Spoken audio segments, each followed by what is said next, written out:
نہ تو زمین کے لیے نہ تو آسمان کے لیے ہے، نہ تو زمین کے لیے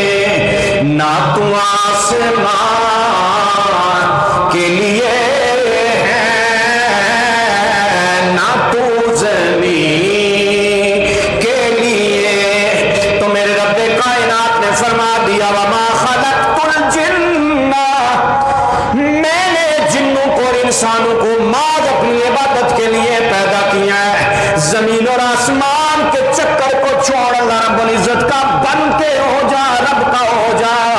میرے رب کائنات کے پیارے نبی نے فرمایا جب تم اللہ کا ہو گیا، یہی بات تو تمہیں، یہی فکر تو تمہیں علامہ اقبال بھی دے رہا ہے کہ تیرا مقصد آنے کا یہ نہیں ہے نہ تو زمین کے لیے ہے نہ تو آسمان کے لیے ہے، بلکہ علامہ اقبال فرماتا ہے نہ تو زمین کے لیے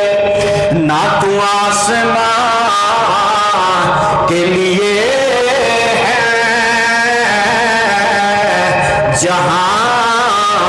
ہے تیرے لیے تو نہیں جہاں کے لیے، جہاں ہے تیرے لیے تو نہیں جہاں کے لیے۔ اب میں تھوڑا سا آگے آپ کو یہ بھی بتاتا چلو، جب حضرت سیدنا فاروق اعظم رضی اللہ تعالی عنہ جب بندہ رب کا ہو جاتا ہے تو پھر رب کائنات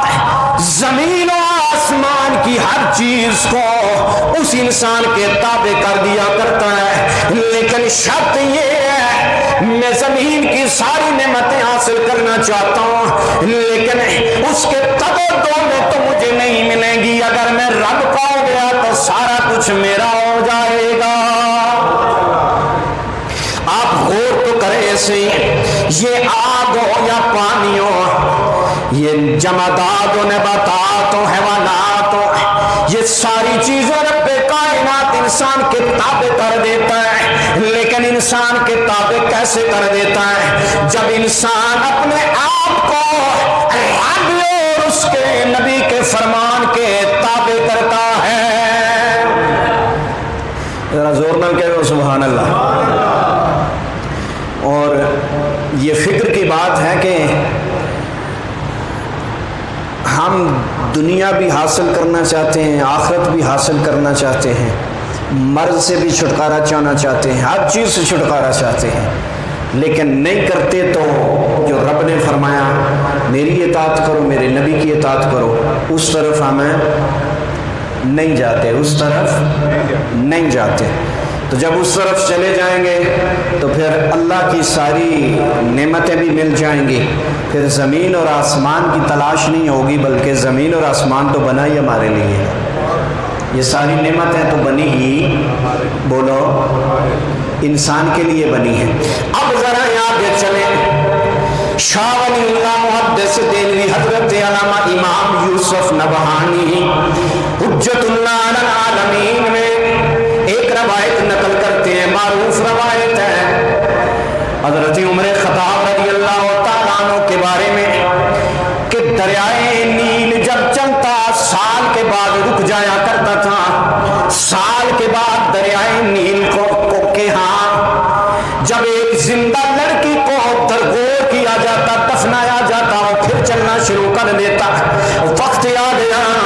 خلیفہ اعظم کا سیدنا فاروق اعظم رضی اللہ تعالیٰ عنہ جب دریائے نیل رک جاتا ہے، ذرا غور تو کرنا، جب بندہ اللہ اور اس کے رسول کی فرمان برداری میں آ جاتا ہے تو پھر رب کائنات کی زمین اور آسمان یہ بنائی ہوئی مخلوق کیسے اس انسان کے تابع ہوتی ہے۔ فاروق اعظم کے پاس پیغام آتا ہے کہ دریائے نیل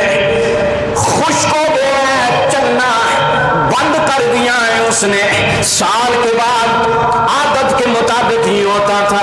سیدنا فاروق اعظم رضی اللہ تعالی عنہ نے ایک خط لکھا، پرچی لکھی، اس پر صرف 3 سے 4 باتیں لکھی. اب لکھ کے ارشاد فرمایا جاؤ دریائے نیل میں اسے پھینک دو، دریائے نیل کے اسے حوالے کر دو. سیدنا فاروق اعظم رضی اللہ تعالیٰ عنہ نے لکھا اے دریائے نیل، اگر تو اللہ کے حکم سے چلتا تھا تو پھر چلنا شروع کر دے، اور اگر تو اپنی مرضی سے چلتا تھا تو پھر بند ہی رہے. بات تو یہ ہے کہ ہر چیز اللہ نے پیدا فرمائی ہے. تو دریائے نیل کے بارے میں بھی سیدنا فاروق اعظم رضی اللہ تعالیٰ عنہ نے ارشاد فرمایا اگر تو اللہ کے حکم سے چلتا تھا تو پھر چلنا شروع کر دے. یہ چند باتیں لکھی ہیں سیدنا فاروق اعظم نے ایک کاغذ کے اوپر لکھی اور فرمایا جاؤ اسے دریائے نیل کے اندر پھینک دو. اب وہ خط لے کے جب دریائے نیل کے اندر پھینکا گیا، پھر دریائے نیل ایسا چلا کہ آج تک وہ خشک نہ ہوا. دریائے نیل ایسا چلا کہ آج تک وہ خشک نہ ہوا. اب لکھا کیا تھا؟ فرمایا تھا کہ اگر تو اللہ کے حکم سے چلتا تھا تو دوبارہ چلنا شروع کر دے، اگر تو اپنی مرضی سے چلتا تھا تو پانی دریا اپنی مرضی سے تو نہیں چلتا، یہ اللہ کے فرمان کے مطابق چلتا ہے. تو یہی بات علامہ اقبال بھی سمجھا رہے ہیں، نہ تو زمین کے لیے نہ تو آسمان کے لیے ہے، نہ تو زمین کے لیے نہ تو آسمان.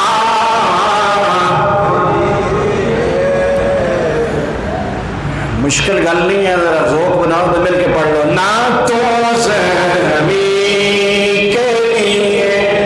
سب کے بارے میں ہے،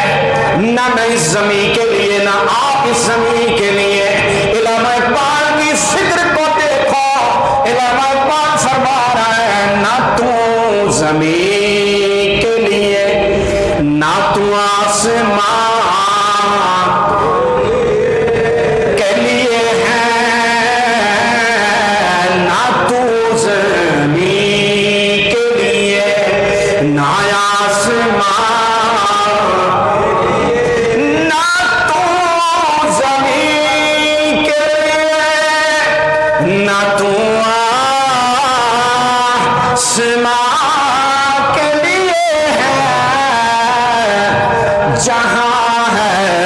تیرے لیے تو نہیں جہاں کے لیے، جہاں ہے تیرے لیے تو نہیں جہاں. اب یہ تو دریا کی بات آپ نے سنی ہے. آؤ سنو سیدنا فاروق اعظم رضی اللہ تعالیٰ عنہ مدینہ شریف میں جلوہ فرمائے.